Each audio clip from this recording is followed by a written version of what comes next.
Hey guys, അപ്പോൾ ഇന്നാട്ടോ ഞങ്ങളുടെ learners test. രാവിലെ 7 മണിക്ക് അവിടെ എത്തണമെന്നാണ് പറഞ്ഞിട്ടുണ്ടായിരുന്നത്. അതുകൊണ്ട് തന്നെ ഞങ്ങളൊരു 6:30 ആയപ്പോൾ വീട്ടിൽ നിന്ന് ഇറങ്ങിയിട്ടുണ്ടായിരുന്നു. ഡോക്യുമെൻസും കാര്യങ്ങളൊക്കെ എടുത്ത് ഞങ്ങൾ നേരെ വീട്ടിൽ നിന്ന് ഇറങ്ങി. ജംഗ്ഷനിലോട്ട് വന്നപ്പോഴാണേലോ അവിടെ ബസ്സും കാര്യങ്ങളൊന്നും ഇല്ലായിരുന്നു. അങ്ങനെ പിന്നെ ഒരു ഓട്ടോ പിടിച്ചാണ് ഞങ്ങൾ കാട്ടാക്കടയിലോട്ട് പോയത്. പോകുന്ന വഴിക്ക് ഞങ്ങൾ പഠിച്ചാണ് പോയത്. ടെൻഷൻ ഉണ്ടോയെന്ന് ചോദിച്ചാലുണ്ട്, ഇല്ലയോ എന്ന് ചോദിച്ചാൽ ഇല്ല, ആ ഒരു അവസ്ഥയായിരുന്നു കേട്ടോ. അങ്ങനെ ഞങ്ങളവിടെ എത്തി.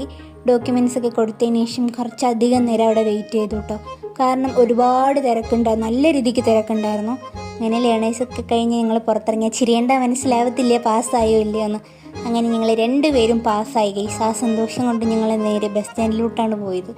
പോകുന്ന വഴിക്ക് ഞങ്ങളൊരു ചായയും പരിപ്പൊടിയൊക്കെ കഴിച്ചിട്ട് നേരെ ബസ് സ്റ്റാൻഡിലോട്ട് വന്നു. അവിടെ ചെന്നപ്പോഴാണെങ്കിൽ ബസ്സൊന്നുമില്ലായിരുന്നു ഗൈസ്.